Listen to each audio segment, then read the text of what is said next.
کے درمیان میں یہ کیا فرق ہے؟ کیا دونوں ایک ہی حقیقت ہیں؟ یعنی تھوڑا بہت اس میں سے لوگوں کے پاس بھی آ گیا جس سے لوگ استفادہ کر رہے ہیں، یا نہیں، ایسا کچھ نہیں ہوا؟ تو ہم اس سوال پر زیادہ نہیں رکیں گے. ہم عرض کرتے ہیں کہ اسلامی علوم کی تاریخ بالخصوص تشیع، مکتب تشیع میں علم جفر کو ایک مرکزی، مقدس اور کسی حد تک پر اسرار حقیقت حاصل ہے. یہ علم عوامی سطح پر رائج علم الاعداد پیش گویوں کے روایتی تصورات سے یکسر مختلف ہے. شیعی مستند مصادر اور نصوص روائی کی روشنی میں علم جفر در حقیقت میراث نبوت اور خصائص امامت میں سے ہے. وہ ایک خاصیت ہے جو کسی ہستی کے امام بننے کی علامت ہے اور امام بننے کی نشانی ہے. وہ اگر کسی امام کے پاس ہے تو وہی امام ہے، کسی شخص کے پاس ہے تو وہی امام ہے، اگر کسی کے پاس نہیں ہے تو وہ امام بھی نہیں ہے. شیعہ روایات میں جفر کی لفظ جو استعمال ہوتی ہے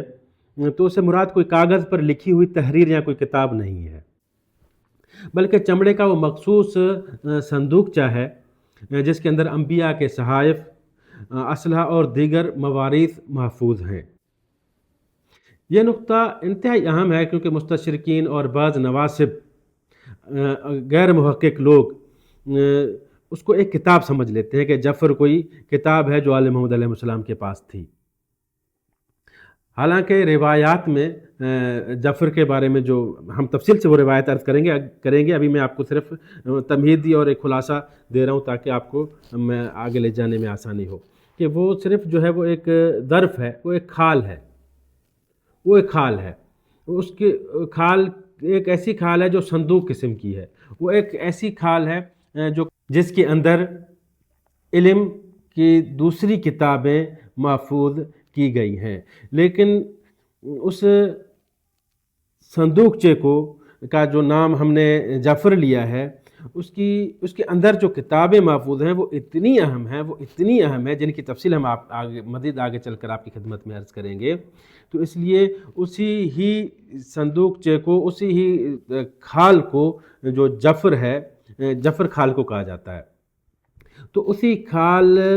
روایت میں بھی آیا ہے، اسی صندوقچے کا نام جو ہے وہ نمایاں طور پہ لیا جانے لگا جس کو کہا گیا جفر آل محمد. یہ پہلے حقیقت یہ واضح ہو جائے کہ وہ لفظ جفر کیا ہے. لفظ جفر کسی علم کا نام ہی نہیں ہے جو ہم اہل بیت علیہ السلام کی روایات میں آگے چل کر آپ کی خدمت میں عرض کریں گے، بلکہ کیا ہے جفر ایک ایسے مشکیز نما صندوق ہے، ایسی کھال ہے جس کے اندر آل محمد کی اہم کتابیں، جس میں انبیاء کی کتابیں، صحائف، آسمانی کتابیں اور دیگر اہم آل محمد کی اپنی جو ہے ہاتھ سے تحریر کردہ کتابیں وہ درج ہیں. تو مومنین، یہاں تک بات واضح ہو گئی کہ صوفیہ اور عاملین اور یہ جادو ٹونا کرنے والے، تعویذ دھاگے والوں کے پاس جو دعویٰ ہے کہ ہمارے پاس علم جفر ہے، نہیں معلوم وہ تقصیر الاعداد یا علم الاعداد اس کی حقیقت کیا ہے، وہ کیا ہے، اس کا سچ کیا ہے، اس کا جھوٹ، اس کے بارے میں ہم نہیں جانتے. لیکن کم سے کم یہ جفر آل محمد سے کسی قسم کا اس کا کوئی تعلق نہیں ہے. یہ بات اپنی جگہ پر ہم پہلے ہی واضح کر رہے ہیں. اچھا، ہم نے عرض کیا تھا کہ جفر کی کتنی قسمیں ہیں پہلے سوال میں ہی، کہ پہلا سوال ہمارا کیا تھا کہ جفر اور علم جفر. ہم نے واضح کر دیا کہ جفر آل محمد اپنی جگہ پہ ایک اہم معلومات کا خزانہ ہے جس کا عاملین صوفیہ کے علم جفر سے کوئی تعلق، کوئی لینا دینا، کوئی واسطہ نہیں ہے، بلکہ یہ آل محمد کے ایک پر اسرار علمی خزانہ ہے. جفر آل محمد کی کتنی قسمیں ہیں؟ تو اس کا جواب یہ ہے کہ جفر آل محمد کی 2 قسمیں ہیں، جفر ابیض اور جفر احمر. جفر ابیض یعنی سفید کھال، جفر احمر یعنی سرخ کھال. اب ان دونوں میں ناموں کے حساب سے الگ الگ ذخیرہ کتب جمع کی گئی ہیں. ابیض آپ جانتے ہیں کہ اب سفید کلر جو ہے وہ امن کا ہوتا ہے، علم کا ہوتا ہے، اور احمر جو ہے سرخ جو ہے وہ جنگ کا ہوتا ہے اور اسلحے کا ہوتا ہے، یہ لفظوں سے بھی واضح ہے۔ لیکن آگے ہم مستند روایات شیعہ کتب کی سند کے ساتھ تفصیل کے ساتھ آپ کی خدمت میں عرض کریں گے کہ یہ روایات سے ہی ہم آپ کی خدمت میں عرض کر رہے ہیں۔ روایات کے مطابق جعفر ابیض میں انبیاء کی اصل کتابیں محفوظ ہیں۔ آپ نے سنا ہوگا روایات میں بھی، مناظروں میں ائمہ علیہ السلام کے، ائمہ اہل بیت علیہ السلام کے، جب وہ دوسرے ادیان کے نصارہ کے ساتھ، یہودیوں کے ساتھ جب وہ مناظرے فرماتے تھے تو انہی کی کتابوں سے ان کو وہ آپ حوالے دیا کرتے تھے اور ان کو بتایا کرتے تھے کہ کیا یہ آپ کی کتاب میں یہ نہیں ہے؟ تو یہ کہاں سے آتی تھیں یہ باتیں؟ دراصل ائمہ اہل بیت علیہ السلام کے پاس اصلی کتابیں، یعنی زبور وہی اصلی کتاب جو نازل ہوئی نبی کے اوپر، توریت وہی اصلی کتاب، اور انجیل وہی اصلی کتاب، اور حضرت ابراہیم علیہ السلام کے سارے صحیفے وہ جعفر ابیض میں آل محمد کے پاس محفوظ تھیں۔ یہ روایات ہیں جو ہم آگے چل کے آپ کی خدمت میں عرض کریں گے۔ اب یہاں پہ واضح ہو گیا نا کہ ائمہ اہل البیت علیہ السلام وارث علوم انبیاء ہیں۔ السلام علیک یا وارث آدم صفوت اللہ، السلام علیک یا وارث نوح نبی اللہ، یہ اظہارات پڑھتے ہیں ہم اپنے ائمہ علیہ السلام کی، تو اس بنا پر پڑھتے ہیں کہ ان کی جو میراث ہے، ان کی میراث حقیقی طور پر اہل البیت علیہ السلام کے جعفر ابیض میں علمی میراث تمام کے تمام محفوظ اور موجود ہے۔ ہم نے یہ سوال بھی عرض کیا تھا کہ شیعہ فقہ میں قیاس کی کیوں کوئی گنجائش نہیں ہے، کیونکہ شیعوں کے پاس، ائمہ اہل بیت علیہ السلام کے پاس جو جعفر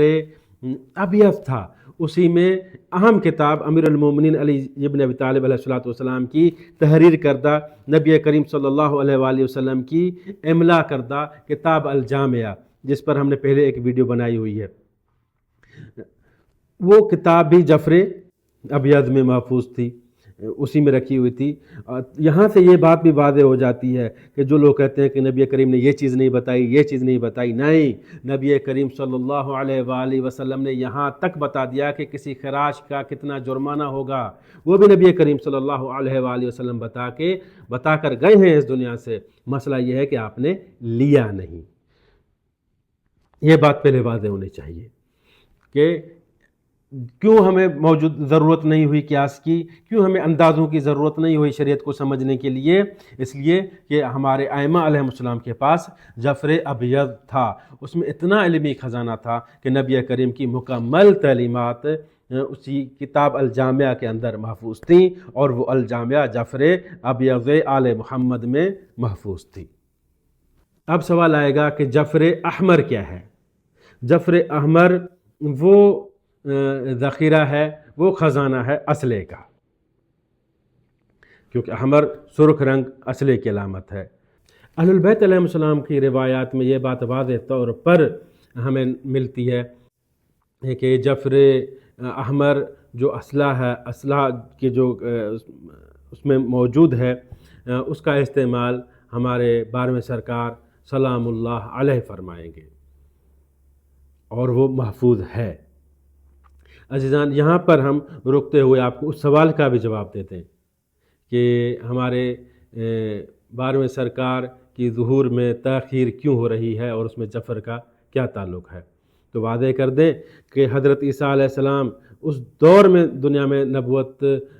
کا اعلان فرماتے ہیں جس دور میں طبیب اور حکیم ان کا بڑا دبدبہ تھا، ان کے سامنے کوئی نہیں آتا تھا۔ حضرت عیسیٰ علیہ السلام آئے اور انہوں نے مردوں کو زندہ کرنا شروع کیا تو طبیب حیران ہو گئے، یقین ہو گیا طبیبوں کو، یقین ہو گیا اس دور کے حکیموں کو کہ یہ جو حضرت عیسیٰ علیہ السلام جس قسم کا علاج فرما رہے ہیں، اس میں علم طب کے پاس کوئی قاعدہ نہیں ہے، اس میں حکمت میں کوئی قاعدہ نہیں ہے۔ تو انہوں نے تسلیم کیا کہ حضرت عیسیٰ علیہ السلام اللہ کے نبی ہیں۔ آپ آ جائیں حضرت موسیٰ علیہ السلام کے زمانے میں،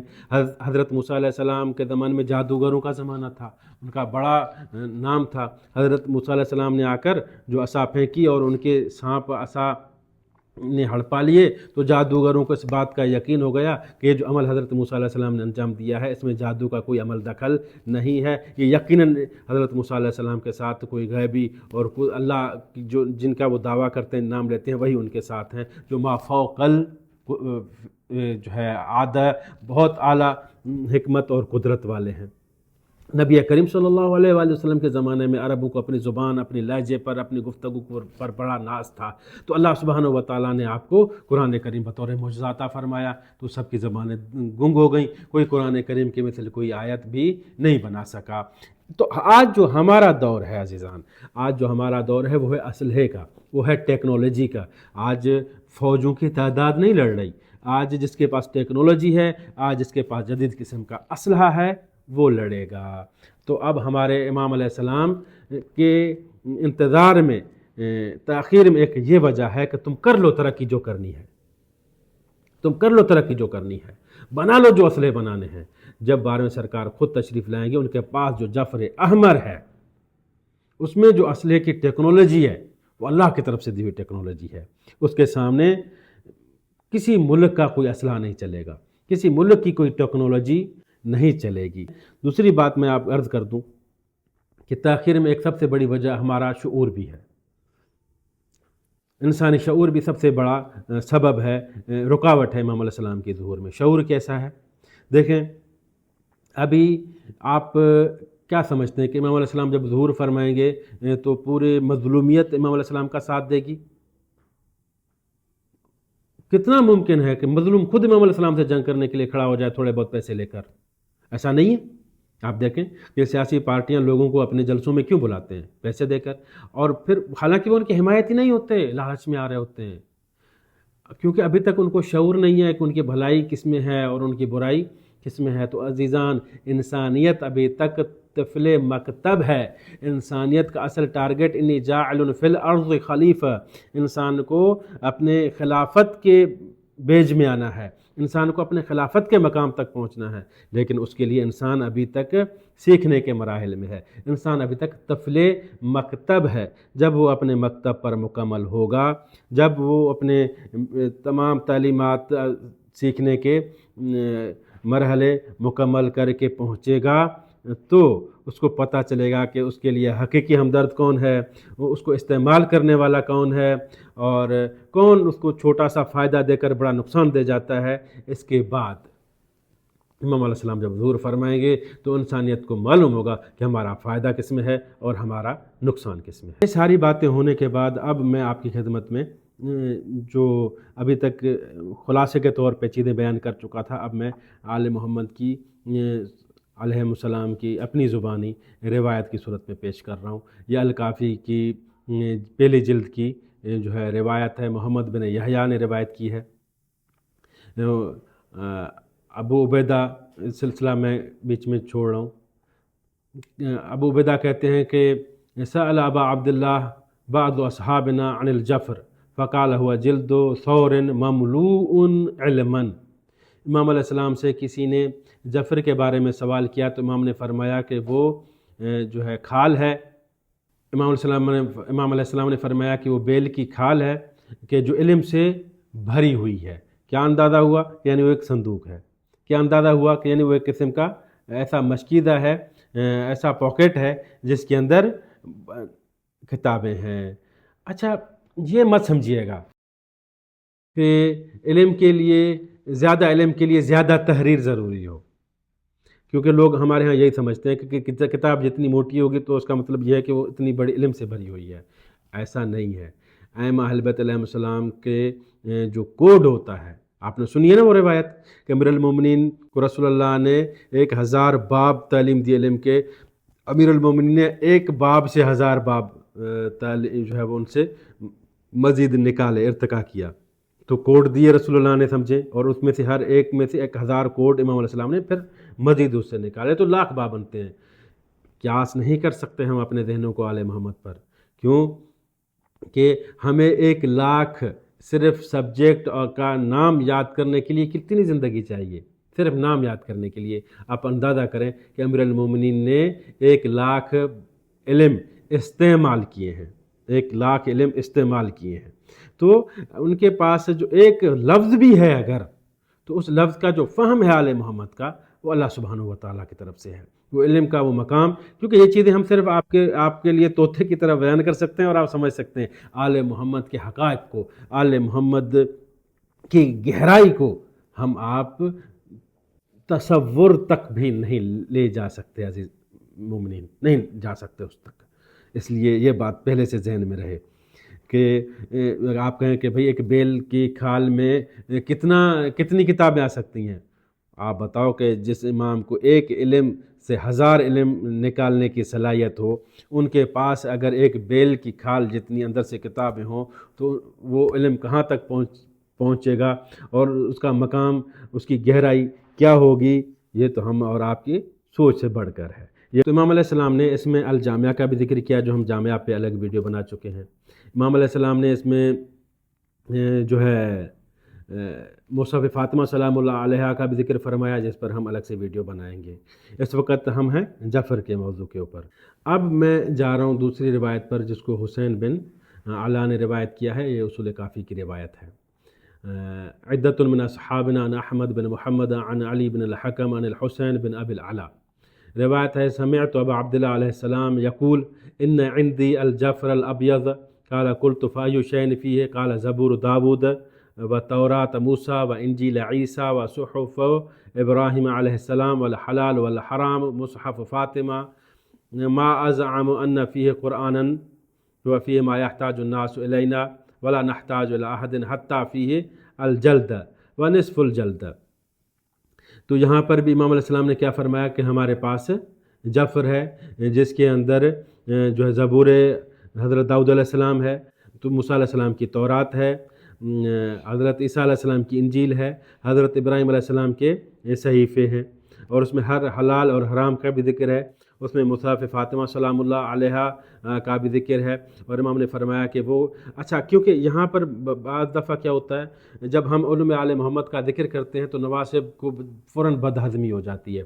وہ کہتے ہیں کہ دیکھو ان کے پاس خفیہ قرآن ہے، خفیہ قرآن ہے۔ کوئی خفیہ قرآن نہیں ہے، یہ کمال آل محمد ہے، یہ علوم آل محمد ہیں۔ کیونکہ آج ہم سنتے ہیں لوگ کہتے ہیں کہ نبی کریم کی صلی اللہ علیہ وآلہ وسلم کی قرآن کی تفسیر پر کوئی روایات نہیں ہے، فلاں پر نبی کریم نے کچھ نہیں فرمایا، فلاں پہ کچھ، نبی کریم نے سب کچھ فرمایا، نبی کریم نے پورا دین لکھوایا، نبی کریم نے پورے قرآن کی ایک ایک آیت لکھوائی اور سمجھائی، آپ لوگوں نے لیا نہیں۔ تو اس کا مطلب یہ نہیں ہے کہ ملا نہیں۔ تو ہم جب ذکر کرتے ہیں کہ آل محمد کے پاس یہ علوم ہیں، یہ اللہ سبحانہ و تعالیٰ کی طرف سے علمی تحفے ہیں، تو فوراً بدہضمی ہو جاتی ہے۔ یہ رسول اللہ کی طرف سے اللہ سبحانہ کی طرف سے رسول اللہ کے واسطے سے آل محمد کے پاس یہ سب کچھ امانت علوم کی پہنچائی ہوئی ہیں۔ اگر کوئی اور بھی اس میں شریک ہوتا اور لینا چاہتا تو وہ بھی لے سکتا تھا، کسی کے لیے کوئی پابندی نہیں تھی۔ اسی لیے حضرت سلمان علیہ السلام کو رسول اللہ نے اپنے اہل بیت میں شامل فرمایا۔ تو مسئلہ یہ ہوا کہ آپ نے لیا نہیں، اور جنہوں نے لیا ہے ان کو آپ مانتے نہیں ہو، تو ایسا نہیں کریں۔ تو امام علیہ السلام نے فرمایا کہ اس میں قرآن نہیں ہے، یعنی قرآن کا مقام ایک اور ہے۔ قرآن وہ ہے جو آپ کے پاس بھی ہے، ہمارے پاس بھی ہے، اور وہ قرآن بھی کا جو فہم ہے جو اہل بیت علیہ السلام کے پاس ہے، وہ پھر اور کسی کے پاس نہیں ہے۔ تو جو ہمیں ملا تک نہیں، جس تک ہم پہنچ نہیں سکتے، وہ بھی ان کے پاس ہے، اور جو ہمیں ملا اور اس کے فہم میں بھی ہم اہل بیت علیہ السلام کے محتاج ہیں، یعنی قرآن کریم، وہ بھی اہل بیت علیہ السلام کے پاس ہے۔ یہ بات ضرور سمجھنی چاہیے۔ اسی روایت میں امام علیہ السلام نے فرمایا وَعِنْدِي الْجَعْفَرُ الْأَحْمَرُ، میرے پاس جعفر احمر بھی ہے۔ قُلْتُ وَأَيُّ شَيْءٍ فِي الْجَعْفَرِ الْأَحْمَرِ، جعفر احمر میں کیا چیز ہے؟ تو آپ علیہ السلام نے فرمایا السلاح وذالک انما یفتح للدم،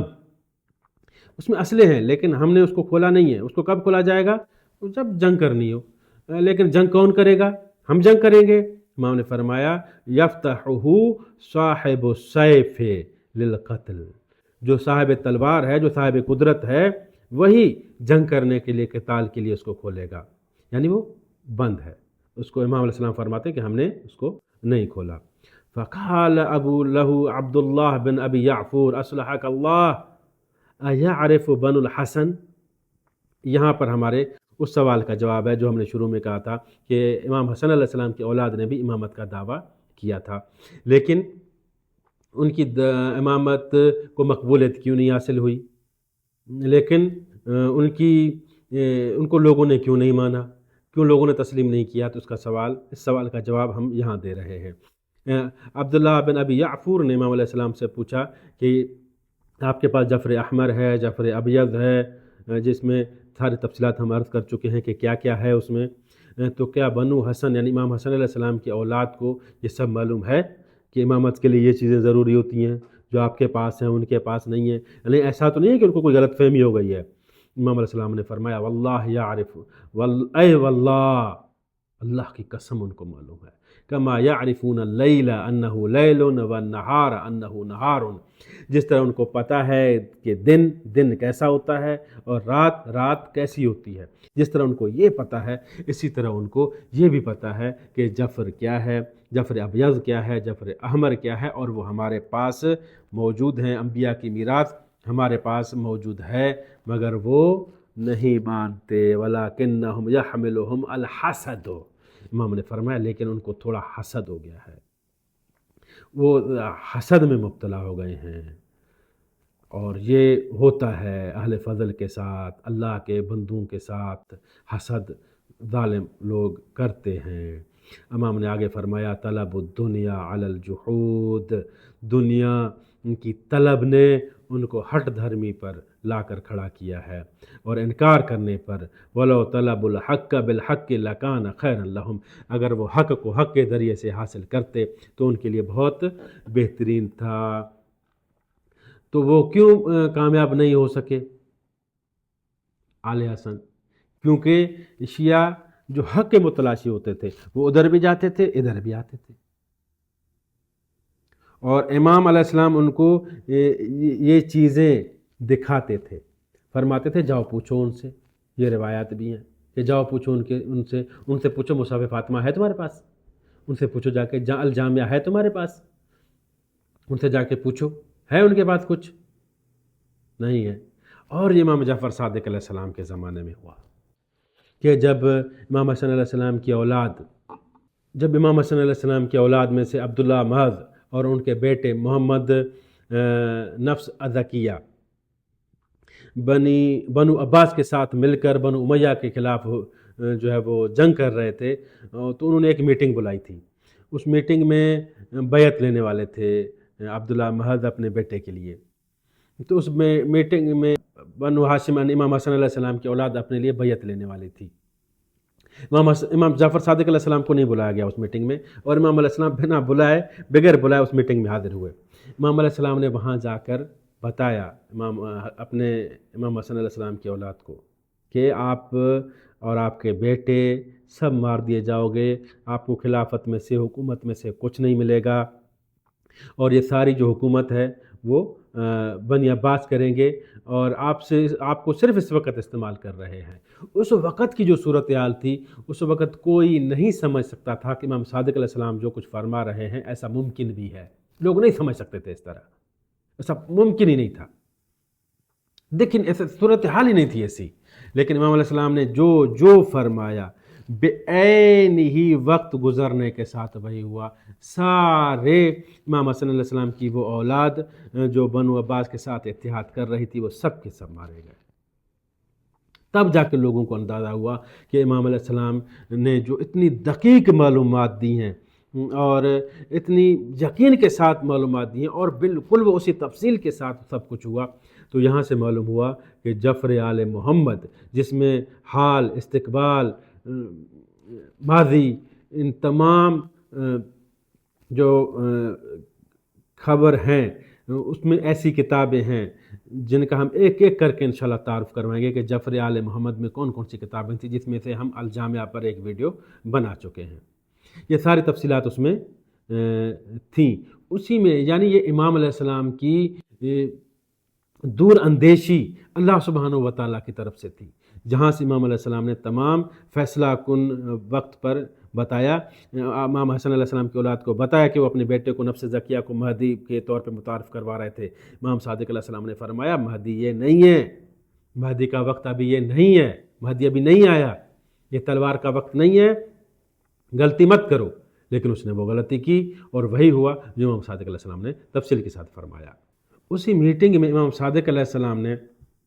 دو ٹوک انداز میں، جہاں صفا بھی موجود تھا، منصور بھی موجود تھا جو بعد میں عباسی خلیفہ بنا، کی طرف اشارہ کر کے فرمایا خدا کی قسم تم لوگوں یعنی بنی حسن کو خلافت اور حکومت نہیں ملنے والی، منصور اس کا مالک ہے اور تمہارے بیٹوں کو قتل کرے گا۔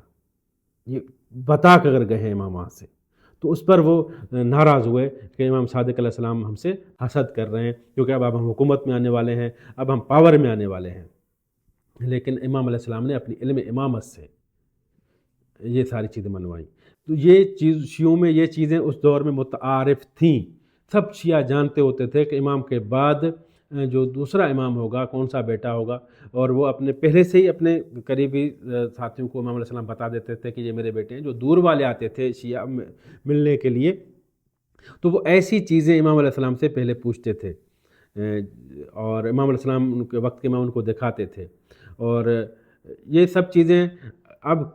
کیونکہ لوگوں کو بھی آج کے دور میں بھی اس طرح کے لوگ حسد کرنے والے ہوتے ہیں، شیعہ ہم شیعہ جب ایسی باتیں ذکر کرتے ہیں کہ ہمارے ائمہ علیہ السلام اپنی امامت کی نشانی کے طور پہ ایسی باتیں کرتے تھے، تو پھر وہ قرآن کی ساری آیتیں پڑھ جاتی ہیں، غیب کا علم اللہ کے پاس ہے، اللہ کے سوا کوئی غیب نہیں جانتا۔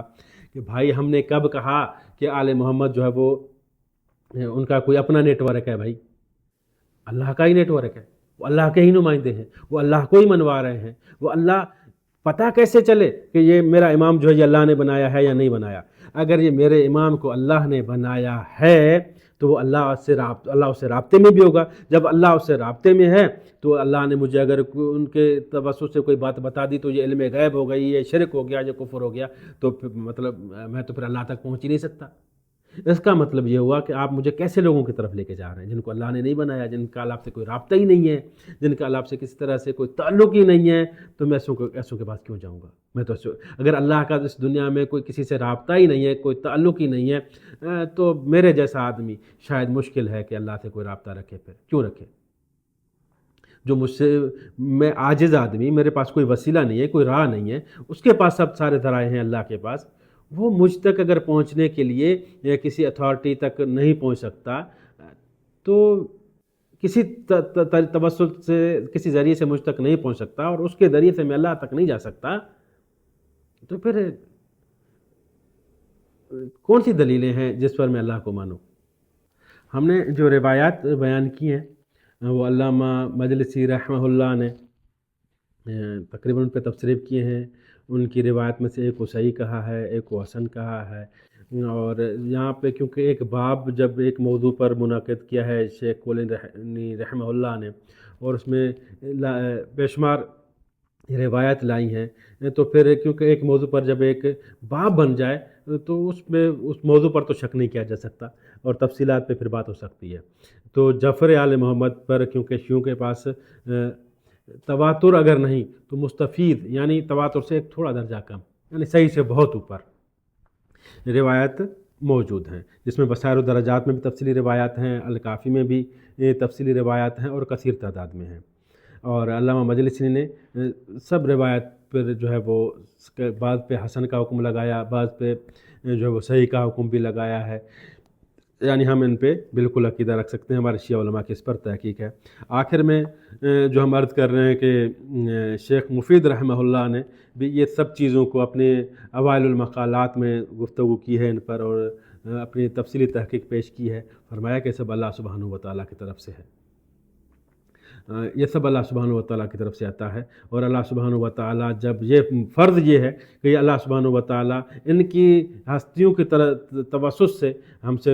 بات کر رہا ہے، پیغام پہنچا رہا ہے، اور ان سے خود رابطے میں نہ ہو تو پھر یہ بات ماننے کے قابل نہیں ہے۔ یہ ہماری جو آج کی گفتگو تھی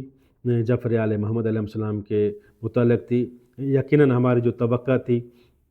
کہ آپ یہ معلومات جان کر آپ کو اپنے محب آل محمد ہونے پہ مزید فخر ہوگا۔ انشاءاللہ اگر ہم چاہتے ہیں کہ مزید علوم آل محمد کے جو دوسرے درخشاں باب ہیں ان پر بھی ویڈیوز بنائیں، اور آپ ہمیں مشورہ دیں یہ کہ اگلی ویڈیو ہماری مصحف فاطمہ پہ ہونی چاہیے یا مصحف امام علی علیہ السلام پر ہونی چاہیے، یا کوئی اور موضوع جو آپ کے ذہن میں ہو، جو آپ کو پسند ہو۔ صلی اللہ علی محمد و آل محمد۔